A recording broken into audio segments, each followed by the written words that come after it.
विद्यार्थियों high school सामाजिक विज्ञान के इतिहास विषय के अंतर्गत हम लोग चर्चा कर रहे हैं अध्याय 1 यूरोप में राष्ट्रवाद का उदय। इसके तहत खंड 1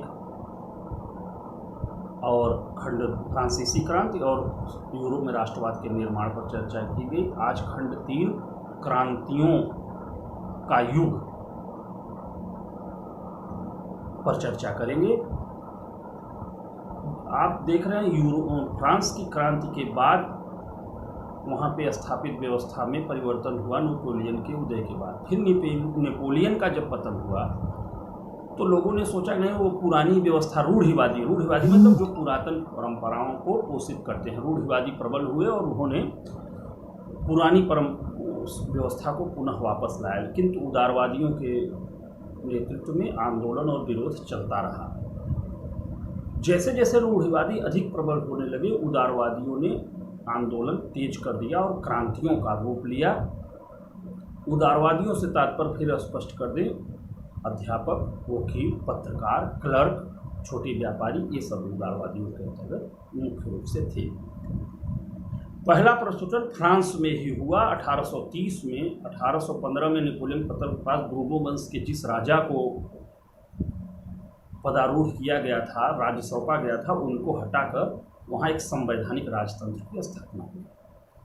फ्रांस की हुई इस घटना का असर पूरे यूरोप पर पड़ा और मैटरनिक का एक कथन यहाँ उल्लिखित करना बहुत आवश्यक है। उन्होंने कहा, फ्रांस जब छींकता है तो पूरे यूरोप में सर्दी जुकाम हो जाता है। इसका मतलब फ्रांस में हुई घटनाओं का यूरोप में तीव्र असर पड़ता है। इस पूरे यूरोप में धीरे धीरे इस प्रकार से उदारवादी विद्रोह होने लगे। इसका सबसे प्रमुख एक घटना जिसका यहाँ उल्लेख करना, जिसका यूरोप में बहुत असर पड़ा, यूनान का स्वतंत्रता संग्राम। यूनान यूरोप की सभ्यता संस्कृति का प्रमुख केंद्र और प्रमुख देश है। जैसे एशिया में भारत और चीन, उसी प्रकार से यूरोप में यूनान, ये 3 प्राचीन सभ्यता संस्कृतियाँ आपकी मानी जाती हैं।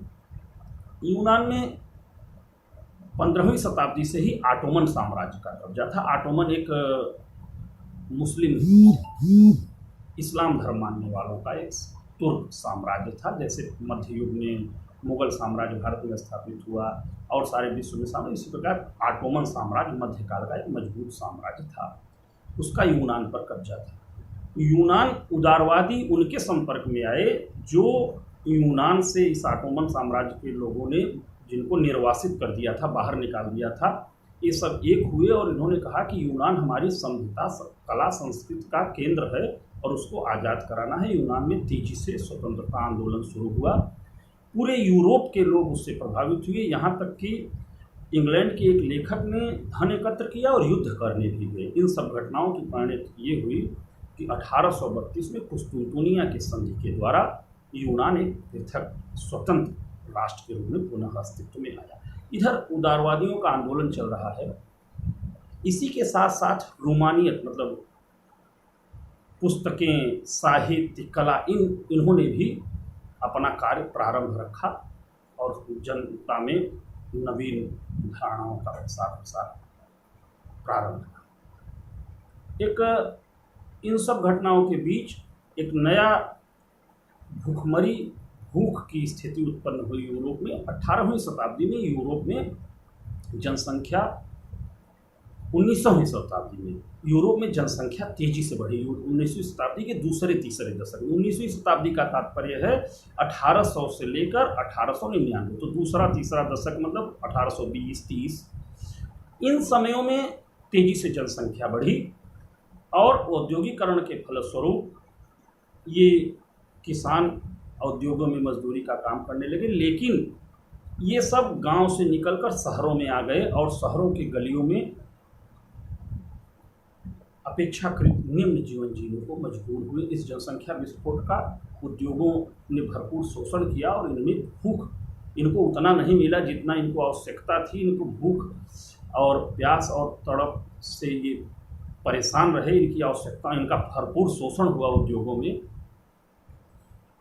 और ये भी क्रांति के साथ हो लिए। इसका पहला प्रस्फुटन हुआ फ्रांस में ही। फ्रांस में 1848 में ये सब लोग सड़कों पर आ गए। अब आप देख रहे हैं 30 में जो उदारवाद के तहत एक संवैधानिक पर वहाँ पर राजतंत्र स्थापित हुआ है, उसको उखाड़ फेंक कर इन लोगों ने पेरिस की सड़कों पर बड़ी संख्या में लोग आ गए और इन्होंने गणतंत्र की स्थापना की और उसमें प्रत्येक वयस्क पुरुष को मताधिकार का अधिकार मिला तथा सबको काम धंधे की आज़ादी मिली, सबकी भागीदारी मिली। इस प्रकार से गणतंत्र की स्थापना वहाँ हुई। इसी प्रकार की एक घटना जिसका उल्लेख करना आवश्यक है, सिसली एक शहर है, वहाँ पे बुनकरों ने विद्रोह करके और ठेकेदार के महल पर कब्जा कर लिया। ठेकेदार भाग के दूसरे गांव में गया, वहाँ भी उसे शरण नहीं मिली, उसके भंडार गृहों पर कब्जा कर लिया जो ठेकेदार उनसे बुनाई कराता था, और फिर सेना आई तो उन पर कब्जा हुआ, रूढ़िवाद। इस तरीके से उदारवादी भी एक तरफ से फिर ये जनता का, किसानों मजदूरों का आंदोलन तो चलता रहा, उदारवादी भी अपना आंदोलन साथ में चलाते रहे, जिसके तहत हमने उल्लेख किया कि फ्रांस में 1848 में एक राज्य की स्थापना हुई। अब फ्रांस के बाहर वे क्षेत्र भी उदारवाद के साथ अपने को एकीकरण से जोड़ने, संविधानवाद मतलब अपना संविधान हो। राजतंत्र में पुरातन काल में कोई संविधान नहीं था, जो राजा की इच्छा है वही संविधान हो गया। लेकिन यहाँ अब संविधानवाद को उन्होंने अपने एकीकरण से भी जोड़ा। यूरोप के वे क्षेत्र जैसे Germany, Italy, Austria, Hungary, Poland, जो अभी एक राष्ट्र के रूप में संग्रहित नहीं है, छोटे छोटे टुकड़ों में अभी तक हैं, उन्होंने इस उदारवादी आंदोलन को संविधानवाद के साथ साथ अपने एकीकरण के रूप में जोड़ा। अब एकीकरण के रूप में देखा और इसका अवसर का लाभ लिया। इसी बीच जर्मनी के फ्रैंकफर्ट में लोगों ने एक सभा करके निर्वाचित संसद कर लिया, संसद भवन पर कब्जा कर लिया और वहाँ के राजा, पुराने वंश के एक राजा को राजा बनने के लिए आमंत्रित किया। ऐसा राजतंत्र जो संसद के और संविधान के अंतर्गत कार्य करे। राजा ने राजा बनना स्वीकार नहीं किया।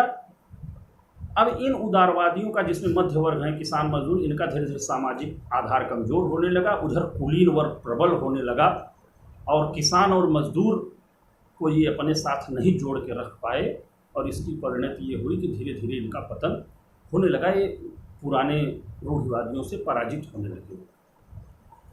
यहाँ उदारवाद में उदारवादी इस आंदोलन में यूरोप के महिलाओं की भी भागीदारी रही, लेकिन वे दर्शक तक ही रही। उन्हें कहीं बराबरी और मताधिकार का उपयोग नहीं किया गया। फ्रांस में भी जो गणराज्य बना, वहाँ केवल वयस्क पुरुषों को ही मताधिकार प्रदान किया गया।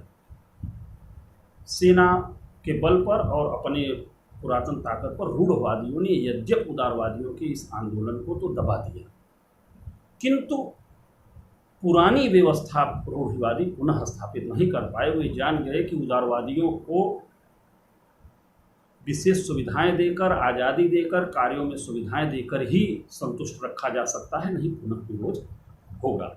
इस तरीके से आपके यूरोप में राष्ट्रवाद के उदय चैप्टर के तीसरे खंड को हमने आपको बताया। इसमें जो बातें न समझ में आई हो, आप हमसे प्रश्न पूछ सकते हैं। जो प्रश्न आएंगे उसको अगले वीडियो में लेकर आएंगे। धन्यवाद।